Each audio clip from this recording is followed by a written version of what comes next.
Why eco-literacy? Daniel J. Shevock, Discussant.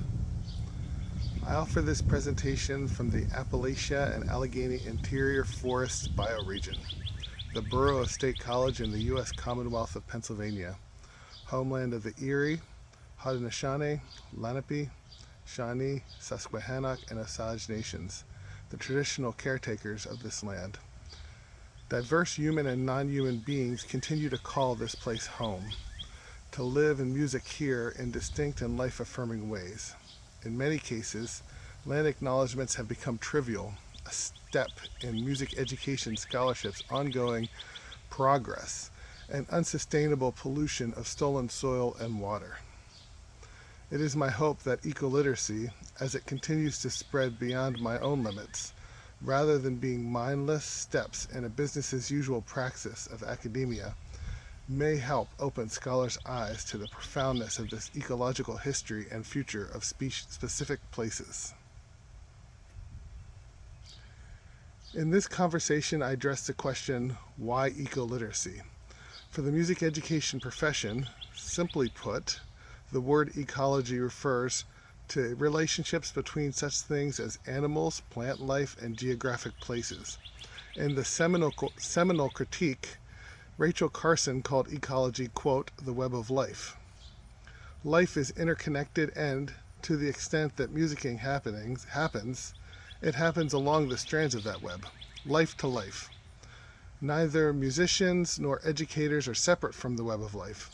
When music educators commit sincerely to ecological living, we commit to supporting the web in its fullness, interrelationships between human and non-human life forms in our homes, the past and present, communities, and places of work, relationships between people and soil, air, water, and food, relationships between diverse local musics, relationships between ourselves and our future. The process of cultivating commitment to interrelationship is called eco-literacy. A critical literacy, eco-literacy is an interdisciplinary movement that includes music, art, literature, science, and a host of other disciplines learned in schools and communities. As David Orth suggests, quote, the ecologically literate person has the knowledge necessary to comprehend interrelatedness and an attitude of care or stewardship, end quote. When music educators turn our attention to eco-literacy, we become aware of the interconnectedness of seemingly disconnected concepts such as ecosystems, the self, the sixth extinction, waste, commons, industry, technology, indigenous knowledge, conservation, activism, spirituality, and soundscapes.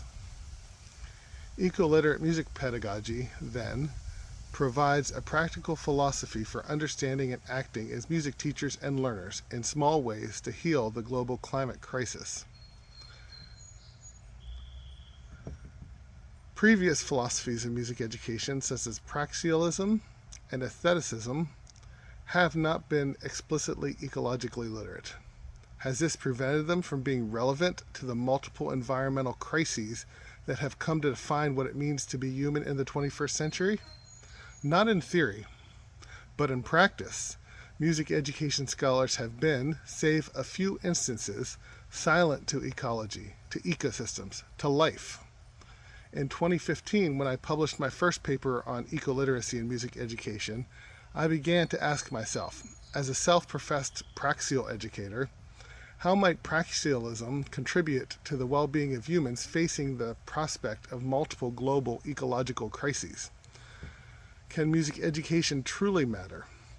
Since musicking is something that humans do, and since being human is being a specific animal living and musicking within a specific ecosystem, I began to put forth eco-literacy as a guiding philosophy for praxial music education.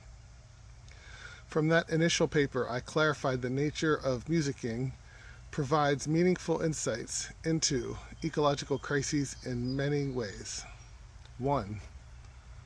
Musicking is placed and bioregional. Vincent Bates' work into agrarian ideals and place care for the land and community influenced my emerging conception of place.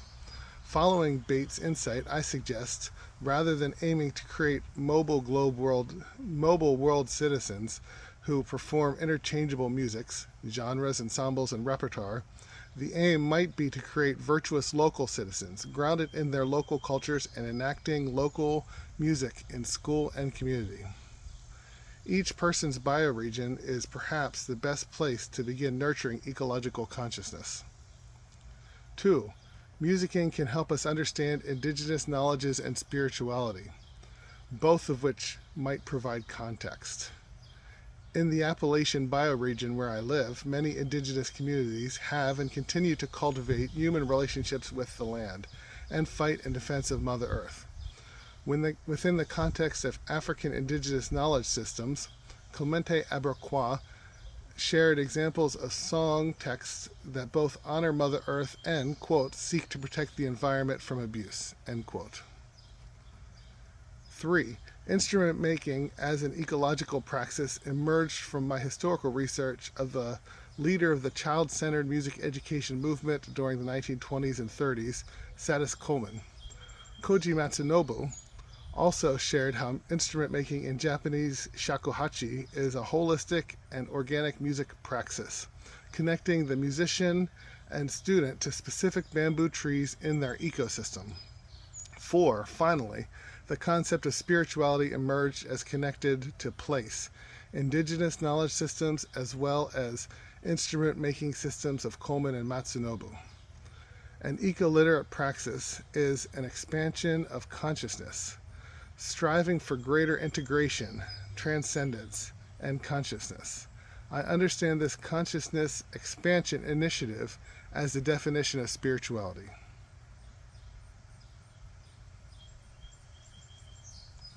Because music education is bioregionally placed, inseparable from human cultures, most of which appreciate various relationships of human beings and nature, instrument making is a praxis of both historical and cultural significance, and in many ways a spiritual praxis.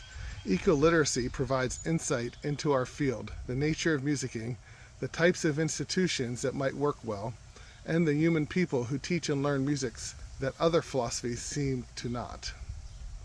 Because it is ecological in nature, eco-literacy does not reject the hard-earned truth of other philosophical movements in our field, but rather includes them into its body in a way that a living Mother Earth embodies the intra-connects, intra like intravenous within a mammal's veins, the Appalachian forest, West African savanna, and Japan forest islands bioregions.